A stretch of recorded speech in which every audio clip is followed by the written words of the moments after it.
broadcasting live from our studio in Boston with presentations from prominent industry vendors. Solutions Review presents Data Demo Day, a virtual trade show for data and analytics. Welcome back to Data Demo Day and hour 3 of our 3 solution provider demonstrations. Today we're going to, for the next hour, see TMM data, which is a solution that is been developed over the last 10 years, and I think you're really going to enjoy the demo, primarily because it's going to be done by Bob Selfridge, who's the CEO and founder, and also the Chief Technology Officer.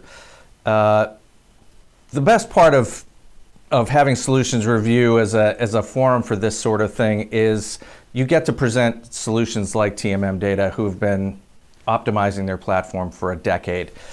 They're bringing everything to the table, full suite of tools, data integration, data prep, warehousing, visualization, data entry, data documentation, all in one platform.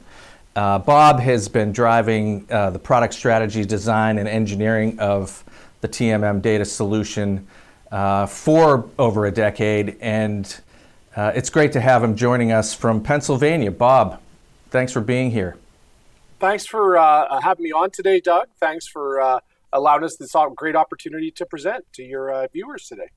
You bet. Well, we've seen some really interesting technology, and as I've been saying, these are very complementary technologies, and I think what you're going to show us is something that really goes to a whole nother level in terms of its ability to incorporate not only disparate data and data sources, but all the other data functionality that organizations have to deal with. So I'm going to let you take it from here. We're going to check back in a half an hour or so. We're going to field some questions, have maybe a little 15-minute Q&A afterwards. But yeah, thanks for being here, and we'll talk to you in about 30 minutes. All right, fantastic.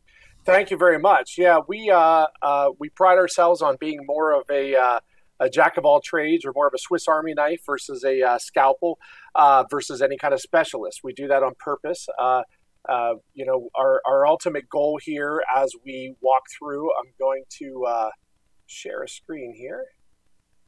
And ultimately what our goal is when we work through the process with data specialists, whether those specialists be, we like to say, anywhere from weak to geek. We want to be able to provide the needs and the platform capabilities for those users to be able to walk through their process, to get their data into one place, be able to work through those processes and out to whatever other systems they may need, but specifically be able to do it no matter where their skill sets are, but not limit their capabilities based upon the platform itself. So what I'd like to do here is just kind of walk through an overview of the way our perspective is on what we like to call the data supply chain is, very briefly, and then dive straight into a demonstration of the platform. It is demo day after all, so we want to kind of see the fun stuff that we can do. So as I noted before, we are a jack of all trades type agnostic platform. So the TMM Data Foundation platform, ultimately our goal is to provide unified, and that's going to come up over and over again here today, ETL, which is extract, transform, load, but automation, integration, data processing services. So this is the pieces that's going to allow connectivity, all of our different, couple hundred connectors to connect to all these sources of data to both pull and push and automate that process. And again, that's the other word in regards to, yes, unify, but also automate. We're going to bang on that a lot today. Data warehousing. It's a place where a lot of large enterprise and small organizations get stuck a lot of times, is the fight over how do we get the data warehouse, who's going to manage the warehouse, where's it going to be, who's going to pay for it. We just provide that. It's just kind of built in, whether the organization chooses to use it at scale or whether they're using it just as a temporary storage spot, that's up to them. Data prep services. Now that we are utilizing services, both the ETL and the data warehousing in one package that is there to work with itself, internally, doing things like data prep becomes much easier. So whether that be data cleanup or for aggregation or reporting services, now that we have all that data kind of flattened into one format, it's much easier to do. These three are kind of the core of what we're going to be focusing on today. And it's the heavy lifting pieces, right? This normally tends to be those long, 6-month, 18-month projects at enterprise organizations to select the ETL, select the warehouse, find your data prep tools and or BI tools, start trying to figure out how to make them all work. And our ultimate goal is to make those just kind of work together. Management services, being able to create a data catalog, be able to create some documentation around everything going on, and then allow collaboration around that. So instead of adding other sources of tools and other services to be able to do that, let's start adding that in because we've got all this information that's just kind of there. Governance, data governance services. So, providing validation and auditing services. So if there are issues down the line, there's ways to be able to track that. Data lineage. If your ETL and your warehousing services are together, being able to find data lineage and who's touching it and where and when becomes much easier. Technology, that little tagline from analysts from Week to Geek, 85 to 90% of the time, a point and click type interface in any kind of platform really is what's needed to move data around from point A to point B and clean it up and work with it. Unfortunately, there's still that other 10 to 15% that is not easy. It's a complex beast that needs to be managed.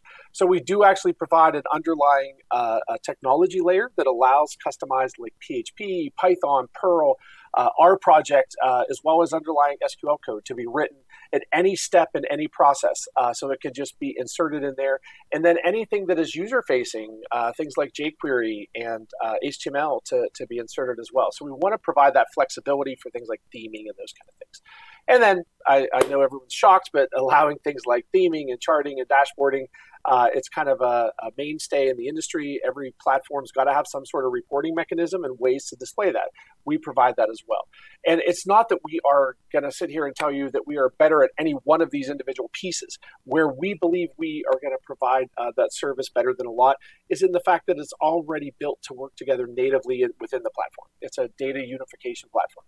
So, to kind of look at this from what we like to call the data supply chain. Now, you're going to find all of our fun, we call them F-word pieces of the platform. We're going to walk through this really quick, but what these are, these different form, file, fixed flow, flare, frame, these are the different tools within the platform. They're all just combined in the platform. We only sell one thing, it is the platform. But they're in there for a couple different reasons. One, it's much easier to explain what we do as we walk through this, but more importantly, the roles of the individuals who use the different portions, named portions of the tool, differentiate quite a bit based upon these tools. So, and it'll make a lot of sense here real quickly. So the flow tool is that ETL piece. That's the automation, integration, connector piece, right? That's the piece that connects to all of these services outside of the tool itself and the platform itself and allows that flow of information. So it's the flows of data in and out of the platform. The file tool is the relational database. So it is a relational data mart. We have scaled this all the way from 0 to, we can go up to about a half a petabyte at the large end of the scale.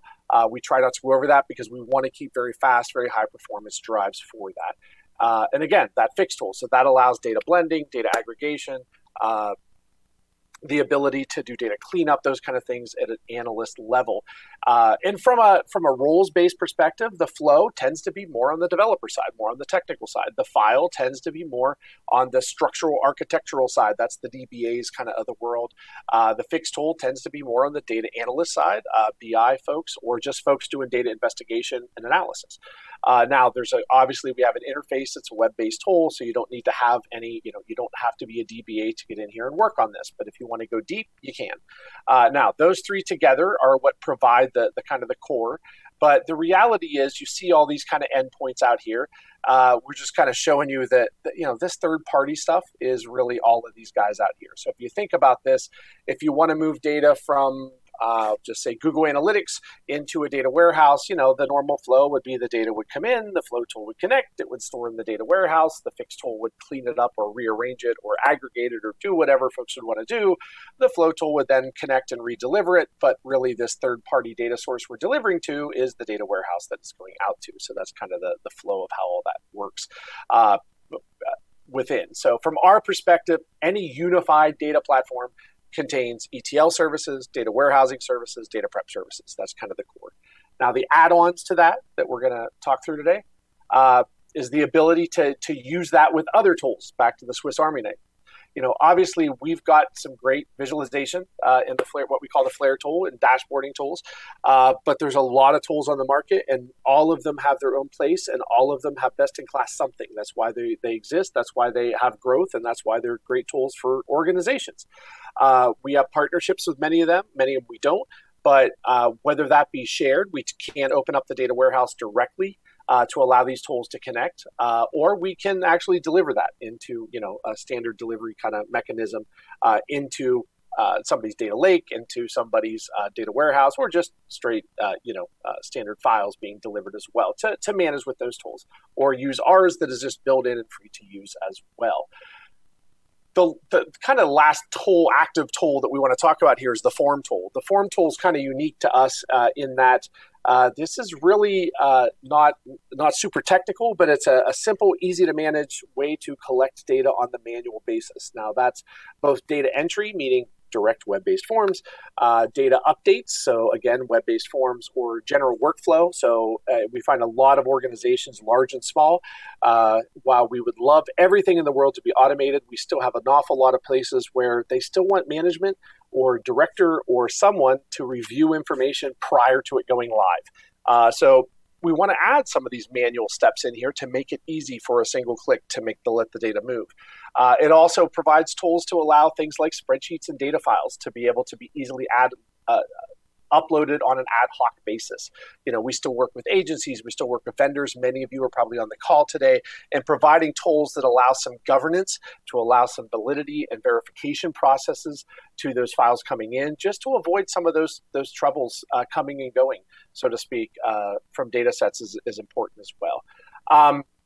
One of the areas that we've also spent some focus in the more recent years of development is around VPNs and firewalls. These are great cloud-based, web-based service that we tend to install in the cloud. We can do on-premise as well, or private clouds as well. But it doesn't matter if you're working in an environment where there's lots of places, multiple facilities, maybe multiple clouds, maybe you're going to need VPNs. You're going to need or on-site beacons, we call them beacons, ways to connect to other services. So there are, sub-services from a demonstration perspective that allow us to put a cloud VPN in to talk to this facility or that network, et cetera, because there still needs to be ways to have that connectivity outside and to do it simply, to do it easily, so that this is not a long, drawn-out process. The last tool that we will hit on briefly today is what's called the Frame tool. It's simply a reporting tool. We've got lots of great stuff happening up here. We know where data is coming from, some manual, some automated. We know where the data is going to, what tools are using it. We know any visualizations made, the aggregation, the reporting, et cetera, and then how all the data is moving to and fro, its shape, its size, its numbers of records, all that kind of fun stuff. So let's go ahead and report on it. This is your data catalog, data documentation, a way to collaborate around it. So it's meant to all interact. And why do we go through all of this before we go in? Well, as we go into the demonstration itself, you're going to see very quickly, every piece of data, every table that we talk about, we use the language of tables like a data warehouse does, you're going to be able to flip between the flow of the data, the file of the data, which is the architecture, the prep of the data, which is the fix, the flares of the data, and the framework or the frame of the data. And that just kind of makes it a little easier to understand, and you can see how the different roles of individuals are going to play into that. So at this point, what I'm going to do is I'm going to jump right into a demonstration. So we'll kind of start here kind of on the easy side. The home screen here is just going to it's the standard stuff, what is my status, right? Which things have run, when did it complete the last time? These are all the different flows of data that run. Here's one that didn't because it's checking an email daily for something and there was no email. Here's one that ran, that's great. And, we had an error code of whatever, its request is missing something, et cetera. And I can click on any of these guys to say, hey, what the heck's going on? Go in and look at the flow and start tracing down what's happening there as it goes. Any recent tables or dashboards that we're working through. As I noted, so here, you ready? I'll be very fast. Look, we have charts. Come on, charts, load up. There's lots of charts. This is a big one because we kind of show you our entire breadth of dashboards. Come on, bud. There we go. As all of these guys kind of come in, and look, we have charts and dashboards and dots and lines and all that kind of fun stuff, and as does everybody else. In addition to that, we also have, we call them our pretty dashboards. Same concept, only it's going to be the newer kind of stuff, stock type charts, those kind of things. I've beaten up. This is the wonderful part about live dashboards, isn't it though? There we go. So it allows you to kind of give you some ideas of some of the newer stuff and experimentation. And obviously, like everything else, colors and all that kind of fun stuff can be changed and experimented with and all that kind of fun thing. So there, charts are done. Just try to kind of walk through that process to kind of let you know, yes, we have those out there as well.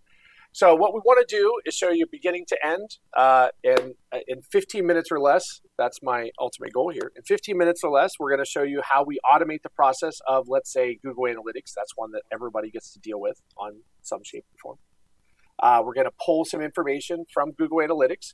We're going to maybe roll that up as an aggregate. We're going to kind of show you if we were going to change some underlying data in that as well. And then we'll deliver it, maybe via an email message to somebody, or kind of show you how we would connect to other things as well. And we should be able to hit most of the highlights on that as we go from that perspective, and do that in hopefully the 15 or less. So where we're going to go, we're just going to start very simply with adding tables. Just add a brand new table. And let's call this Sol Review GA sample. And we're going to simply just walk through this. You pick a folder to put stuff in. Let's put it in our use cases folder so we know where it's at. We can do things like production versus staging, so we can shift it and all that kind of fun stuff. We do force our users to select whether they want to back it up or not. We used to just say never by default, and then we had lots of folks never backing things up, and then said, why don't I have a backup? Things like that. So we have lots of selections. You'll notice here, this is where I'm logged in as a developer user. If I was logged in as a standard user, some options like JavaScript would not show up. But because I'm a developer, this is that fun balance trying to show folks between the technical and the non that gets fun. So on this side of things, if I wanted notifications to come up, or if I wanted certain things to fire on the screens, that's what this kind of area is down here. So we want to allow that kind of flexibility. Then we're going to go, we will talk about mashup tables, which are joins and unions for the more technical on there, or custom SQL, which just lets you write whatever you want. But here we're just going to look for a Google, the different types here. See Google Analytics here. We're going to go ahead and create a new Google Analytics. Now, if I've already set up the appropriate accounts, right, which for standard users is what should happen, right? We don't want every user to use their own personal GA accounts to do this kind of stuff, or Adobe accounts, or Marketo accounts, or Oracle, or whatever. We want to set up, organizational ones. So, they would just select that. Now I'm going to go ahead and create a new one, and we'll say GA for Sol Review Connector. And, please write descriptions. So this is that whole documentation level that we need to get done that unfortunately seldom does anybody ever do. But so we're going to go ahead and use my account. We give all the permissions and all that kind of fun stuff. And I was successful. Great. So now I'm going to have a new connector that'll let me walk through. So this is the very first time. And again, the key here is we don't do this every time. We're doing it once. So we're going to do that one time. And we just kind of walk through. Oh, I just realized I want to do this daily, not one time. We're going to maybe 3 in the morning. Sure. We'll bring that in. Which property do I want? And it's all the stuff, if any of you have worked with Google Analytics before, it's the standard things that you always have to select. We do have some additional pieces. If there is technology that is available, things like the multi-channel funnels report versus the core reporting, we want to allow it there. Things like sampling level, there's always the default, but you can actually get higher precision. It's not 100% exact, but it's there. So we want to provide those kind of options. Again, it's providing that balance between super highly technical and very basic, and allowing both sides of that. And this is a really good example. Here's a bunch of predefined reports that Google has already driven. We're going to use the visitor report, but I want to show you back to that balance. Because I'm a developer, I have this option. I know what I want, just let me do it. And you're going to see very quickly, I'm now able to select anything from custom dimensions I may have created to any dimension that is available within Google Analytics, to any metric, if I scroll on down, that is available within Google Analytics. And as other things come available, I can also use custom items, custom segments, and filters that I may have set up previously that I just want to copy and paste. If I'm on a technical team that I've already had some of these built, I can just copy, paste them in and go. So there are ways to kind of circumvent some of that stuff to make your life even easier if you're technical. But if you're not technical, just go. So we're going to say visitor report. That's kind of very basic information. And then the last step here, I can just bring in yesterday and so this is what data is coming in initially and what data is going to come in every day at 3 a.m. when it refreshes. So let's get some data to work with because I want you all to see what it's like. Use the dates below and maybe let's just do this year so we have some data to work with. And it's through yesterday. Why? Because then at 3 a.m. tomorrow, when it runs, it'll get yesterday, which is today's data, because we want everything to be dynamic in nature, so we never have to touch it again. And that's it. So I know I went through a lot of steps, but again, this is to set up the entire process, beginning and end, to do a flow of data that never has to be touched again. So we're going to save it, and we're going to end in what's called the flow tool. And the reason we're in the flow tool for our Sol Review GA sample is because we want to just see what that flow is. At 3 a.m. every day, we're going to refresh our data from the Sol Review connector. And you'll notice it's letting me know as one of my inputs is my connector, because that makes sense. And it's showing me what that flow is. There is no additional processes. Notice that's all empty. There's no views of the data that we've created, just the original underlying raw data. And there's no outputs, which makes sense because we've not done anything yet. If we look at our notifications, you're going to see here, I've got 1,109 records have been added. You can kind of see the type of stuff that we report on and keep track of and notify for users. So that's the flow tool. We're going to go back to that in a moment. If we wanted to, I'll stay here for a moment. If we wanted to change, for example, if we wanted to change, I don't need a data process yet, the underlying data. This is the more traditional ETL processing engines. So we're going to kind of show you. So we would come in here, we'd add some data processes. So we're going to add a process to this. We're going to say fix bad campaign data, okay? And we'll say things like, if my campaign is Bob, since I'm Bob, then do what? Maybe we'll just take the action and say, then my campaign really should be Robert. Okay, so that's one option. So that's a simple fix bad campaign. So we'll say fix advanced bad campaign. And this is where that mix between the more complex is and the not so complex. Let's say if the campaign equals Bob and, I don't know, medium equals home, since we're all on lockdown, then take the action of setting keyword equal to stay home. Now, what's nice about this is, yes, this is very basic textual stuff. If you'll notice, anytime I see these little guys here, that means I can go deeper. And this is that balance between the technical and the non-technical.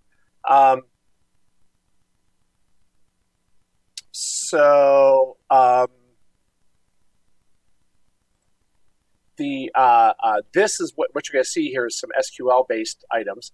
This allows us to do things like see other data. So I can use other data within the data set to start answering this. So this is SQL code for those of you who are on the technical side can do this.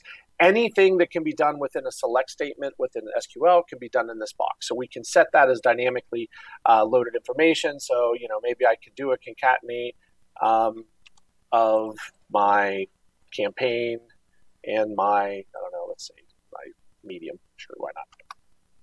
And great. So what that's going to do then is set that value based upon other data that's there. And I could do a bunch of those if I wanted to. So I'll save that.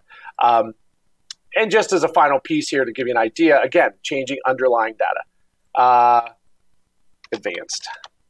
So the other note, as I said, we can call URLs, which again is anything RESTful. You notice this should be very familiar for anybody who's on the technical side. This is where we can just write underlying raw custom Python. We just pick your version of Python and run with it. This is like writing a .py file and running it on the command line. The same with SQL, just writing. and run a .sql file in the command line. This can be 1,000 lines or 2. There's no real limitations there. And if you see here, the rest of these are pretty simplistic. Again, I see these customs because I'm a technology person. I'm a developer user, so I have those options from call URL to SQL.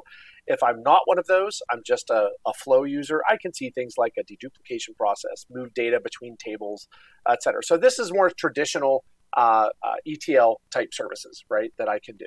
So I can save all my data processes, and now that I have those data processes, now I can do things like, hey, I want to put that in my process. So now every single night when my data comes in, I will run those 2 data processes, and it just runs automatically. So I'm done. I don't have to touch anymore. So let's real quickly just take a look at the underlying data. So this is the fix tool, as we call it, which is where you can investigate, explore, et cetera, work within the data. You'll see the data as it comes in. It's paginated to make life easy. We do allow up to 5,000 records at a time. So we will be able to play with that very easily. But this is where we want the analyst to be able to work with, sort, filter, explore the data pretty easily. So for example, if I wanted to see maybe daily data around user sessions and page views, right? So let's go ahead and we just get rid of all this stuff. Now, again, I'm not actually changing any underlying data. All I'm doing here is building some reporting. So this is, no different than what we normally do. Let's do some sums and maybe an average and run this guy. So we're now going to get daily data, and we're going to start building this kind of information out. Maybe we want to do all that, but break it down by medium and rearrange it. So, okay, so now we've got it, and let's just add one prep to medium, and maybe we will do a change case and make these all lowercase to clean it up just a little bit more. Okay, you see how very quickly kind of break it down. We say, great, this is the data I need. So we'll go ahead and save that, and we'll say my aggregate. Now, of course, that's not very fancy kind of data there, and I can share it with people in the system if I want, sure. But you can see very quickly, I've not changed anything underlying. I just went back to where I started. I can always hit here and just go back to the underlying raw. But now that I have it, I can always also load up my aggregate data. So that information is there and ready for me to use anytime I want it. And I can use it in other reports. I can use it in wherever I go. And as that data flows in underneath nightly from the flow tool that we just talked about, this is going to automatically update as well. The flare tool, just to kind of give you a good idea, if we were to load this up and I do users and sessions, and let's just go ahead and run this guy. Now, see, those guys are going to line up. If I want to put them both, let's get rid of users, just sessions, and let's go ahead and break that down by medium, and you'll see very quickly how, yay, I have charts. So that's how you build charts and the different types. And we've got quite a variety of what you can do there and different options you can set about axes and timelines and colors. And again, charting, not real sexy. But as far as the flow is concerned, I will note here that, if we want to send this data, because I wanted to finish the loop, we're going to create a new export, send an email. Now this can be, we're going to tie it to the view, my aggregate data we just did. We're going to deliver it via email. I'm not going to worry about sharing it. We're going to send the download, but we'll add the date and time. We can add compression. We can add PGP encryption. We can email to whoever, which is actually, let's send it to, my Gmail account to avoid a bunch of messiness. Test email, test. And then you can add other stuff, but I'm not going to. I'm just going to head save it. And again, I can run this, which I'm just going to send it. Notice it's been scheduled for delivery. Or I can add these guys to my to my flow. So now at the end of the night, every night, it's going to run my data processes, send out my aggregate view. So, and that should pop in a minute. I'll show the email when it comes up. The one other item that I really want to note, because we've got the technical folks on here, is what's called the file tool. So I said, I'm still in that GA sample. You'll notice just a lot of the settings. I won't go real deep here because of our timing, but you've got things like date, right? We did some machine learning just to guess what all the right formats are coming in, et cetera. Because whether we take CSV, Excel, GA, Twitter, whatever the data points are, we do allow all this to be set. So, descriptional fields, all that kind of fun stuff. But you can set your formats, date, time. You can tweak it down to, is it insert time, update date time, index fields, required or not, read only or not. And you guys can control this. Now, most of our customers, once it's set up, this doesn't change very often. But, source is a good example that maybe this is actually wants to be a list field, right? So this should be a drop down of all the possible items that are there. So this can actually be a predefined list field. Maybe medium would have been a better course of that than the list. But you kind of get a feel for that, as well as mark them as indexes, which will speed things up to connect, whatever. So it's really kind of again, the jack of all trades from that perspective. On the architectural side, the frame tool, which we noted earlier, we talked about some of the collaboration that you can go back and forth and have this. Your notifications could be email, text message, whatever you need there. This guy, and I'll just jump back and forth real quick. If you notice now, collaboration can be open and closed from anywhere. We default it on when you're in what's called the frame tool, which is that kind of data catalog. This is all the information about the information, right? So this is what fields do we have, sample data for each and every one of those.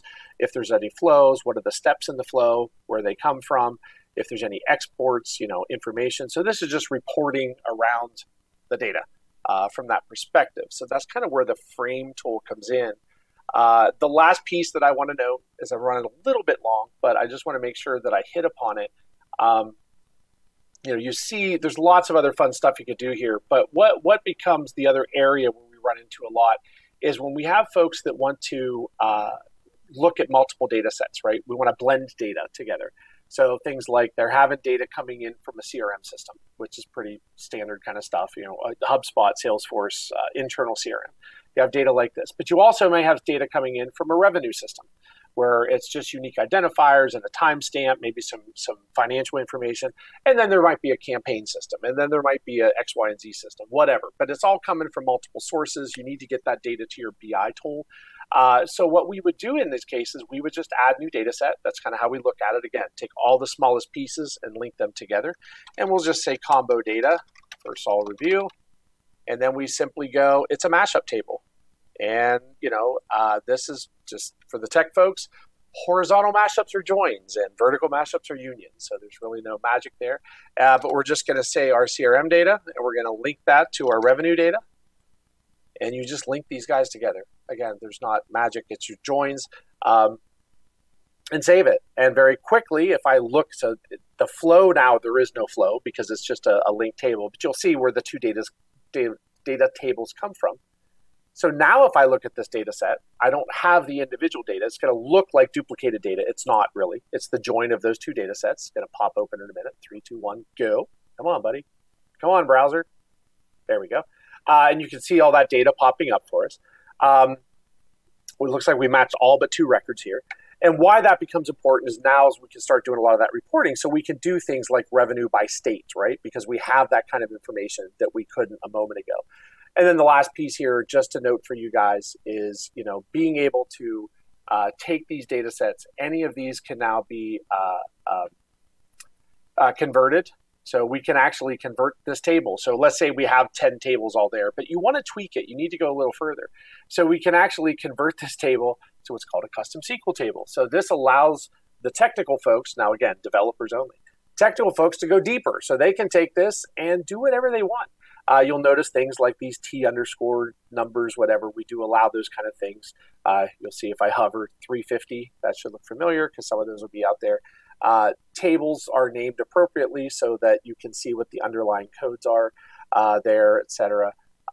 It's just a way to be able to quickly and easily manage. It's a management tool as well, and it's just a way to get there. So lots of stuff there. There's lots more, but we try to keep it brief and stay within the limits as much as possible. So at that point, I'll just kind of stop my share and come back to Doug and see what questions and discussions we might have.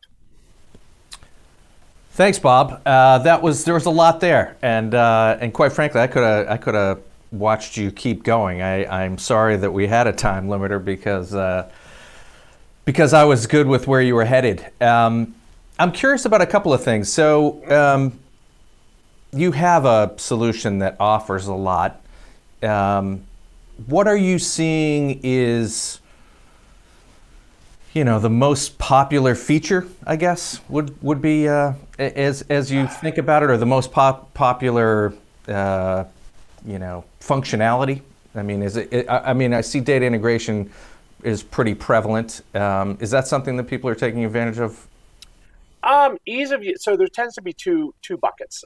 Bucket number one tends to be the slightly less, and I only say slightly anymore, but slightly less marketing driven parts of the organization who don't quite get the amount of support that they need. And it can be resource based, it can be attitudinally based, it can be politically based, all sorts of reasons. But they're not quite getting the level of technology needs from the IT, engineering, CIO, whatever group you want.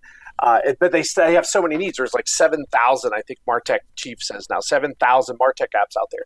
So they're struggling getting all that data as marketing's trying new things in. And the needs aren't being kept up with. So this allows marketing to start feeding that in on their own without necessarily needing all the infrastructure and resources of IT behind them. So that's one camp that we're seeing a heavy use from that perspective. The second is actually the other side of the shop, which is IT going, that are being asked to support marketing, and there's 7,000 different marketing technologies out there, and they're allowing us, we're kind of the middleman to provide, we provide all of the integrations, and we feed the data lake or the data warehouse at the large enterprise so that IT and engineering doesn't have to deal with all of the API changes every day. And we're just kind of the middleman. So in that case, we're not the data warehouse provider. It's back to that agnostic jack of all trades.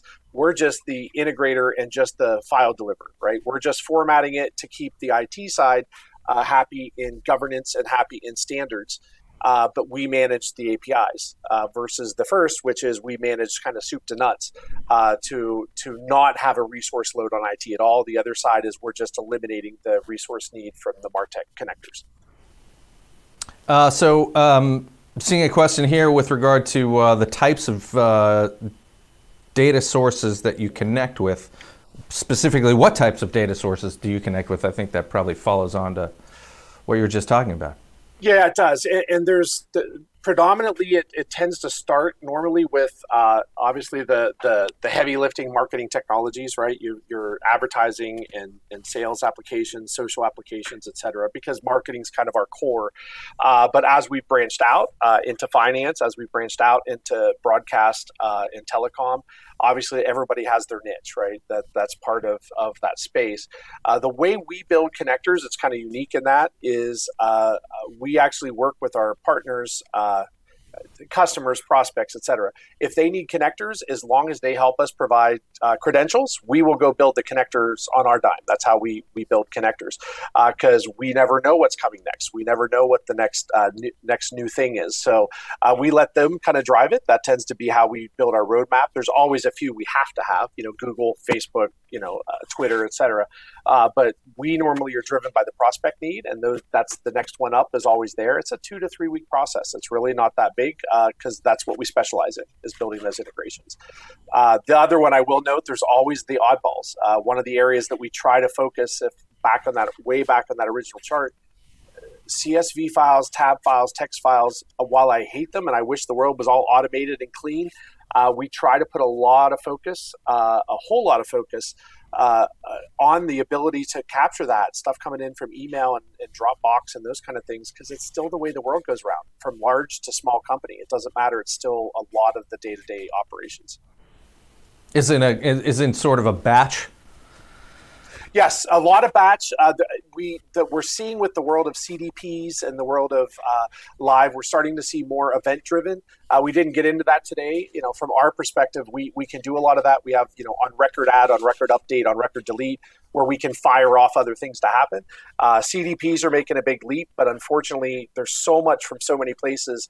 A lot of places aren't quite caught up there yet, right? A lot of organizations aren't ready to do fully live all the time, because that's a little scary, I guess. If you get the wrong data in the wrong hands quickly, especially with PII, GDPR, and California's new roles and Washington coming on board, it becomes touchy about what data is floating where. So I've got a question that gets to your strategic side, Bob. asking about your current marketing focus and whether that will remain your area, or do you plan to move into more ETL software? It's a little bit of a mix. So definitely ETL, a space that we're seeing as has a heavy need in this that's been kind of untouched a little bit is the manufacturing space, supply chain space. They've got a lot of needs around, IoT's been talked about for years, right? IoT and manufacturing is huge and it's been growing, but the services to support it are still very contained within one small space. And there's still very much an on-premise world, not cloud-based. So that's an area that we're looking at. Higher education has so many new systems and so many great tools, especially after the Corona ordeal we've just been through. Everything's online now. A lot of those barriers of we must be on premise are kind of crumbling. So some of that we're seeing is some opportunities for us and others, certainly.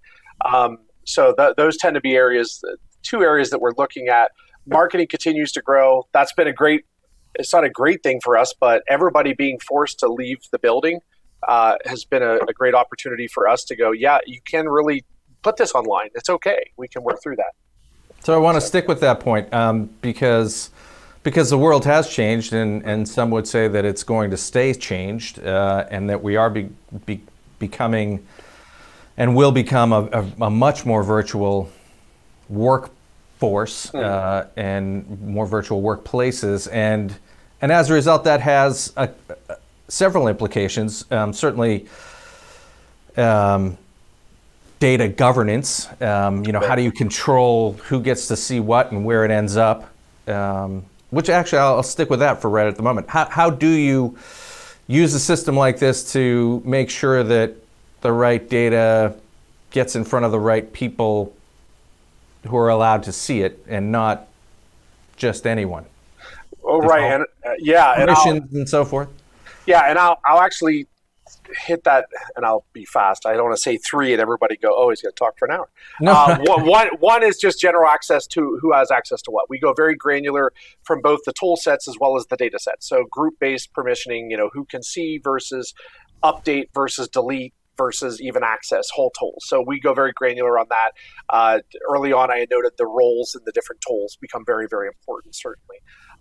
That's kind of number one. Number two is really about general security as a whole. Things like database access. We talked about other tools like visualization tools, Tableau, Domo that was on earlier today, Power BI, Data Studio, whatever. All of those, any permissions we set in the platform are also set in the data warehouse in the database. So anything externally that connect to us, all those same permissions flow to the data warehouse. So even secondary access is going to be locked to the same level. The third is an area that we try to take some extra on because everybody kind of forgets about it, which is if you have access to data, what about the bad actors or somebody who just got laid off who still has access for another week, which is we can also lock down data to say this data set or even this field is never allowed to leave the database. So the user can see it, but if they try to export 1 million records of somebody's private information, it just says, nope, export denied. So they can't export all of those HubSpot, Marketo, Salesforce records to their next employer. It just won't leave the system. It won't allow it to leave. So those become very important as well, because being able via machine learning, those kind of things to tag email, phone number, street address as that type of information becomes very important as well. So I'm curious, I have a question actually around data science connectors. Yeah, well, I could try. Data science it's a tough, it depends on what data science means. As far as BI tools, we noted a couple of those. Secondary to that, products like Minitab, SAS, there's also some ASG that's more data cataloging, et cetera. It kind of depends on what space is in there. Python, which obviously can do deep dive. are tiny. There's a couple of the other ones that kind of go in there as well. So we utilize the back end. There's no magic to this. I think it's on our website. It's a MySQL variant. So we use open source data warehousing. We do that on purpose so that any of the newer applications, or old applications for that matter, should be able to connect to us directly without any hindrance to what their capabilities are. So any PC with ODBC capability, which has been around for decades, would be able to connect directly to the data warehouse and start using not just the database, but any of those unique views that I created, like that roll-up view of data during the demo. Even the cleaned up views that the analysts do, they would be able to see their cleaned up views with aggregated data, et cetera. So we want to be able to let both sides be activated easily. So one last question as we wrap things up, and it's always a question I'm curious to know is how best to engage with TMM data. So what do you see as the kind of best way for somebody to say, hey, I'm interested in hearing more? I mean, walk me through that process of getting engaged, maybe developing some sort of proof of concept. What is the best way for somebody to connect with you? Normally, honestly, the best case is to start with just a simple, connect with us on the website, ask for a demo. Normally, we do a couple step. We do just a touch point to make sure we're the right fit. We tend to be a little over the top transparent, meaning if we're not, we'll tell you who we think might be. That's number one. Number two is we will do kind of a longer, more general demo, although they've all seen it now, so we're good on that. Number three would be then more a customized demo. They would tell us a specific use case or need. We would customize the demo for them. Because we have so many pieces, though, we don't tend to do a download it and try it kind of scenario, because it's easy to get lost on a very large platform, right? So we then, the last piece is, if you want to get on and do a pilot, we will set up the basics and then do a 1 to 2 hour training with the small group of people and set up what's considered successful, right? Nobody wants to just have a blank slate and say, was it successful? But if you don't have a marker to get to, how do you know if it was? Did you get to the mark or not? You never know. So set up what is good, what is bad, what is pass, what is fail, and then help everybody get there. Do touch-ins, those kind of things. That tends to be our process. Kind of walk everybody kind of across the bridge, so to speak, and hopefully everybody gets to the end is very happy with the outcome. Outstanding, Bob. Well, thanks very much for being here. Thanks for doing that demo and walking through all the functionality. I know there's plenty more you could do, but we appreciate what you were able to show us today. Thank you. We also want to thank everybody who attended our Data Demo Day. It's our first one. It's really our response to the current moment where events are being canceled, and it's hard for folks who are trying to understand their options out there to see the things that they might normally see at a trade show, at a booth, at a conference, and so we're very happy with the way things turned out for this. We're probably going to do a few more as we move through this moment in time and try to keep people connected. But again, Bob, thanks very much for being here and being a part of it, and thank you all very much for attending. And that'll wrap up our Data Demo Day for today. Thanks. Thank you.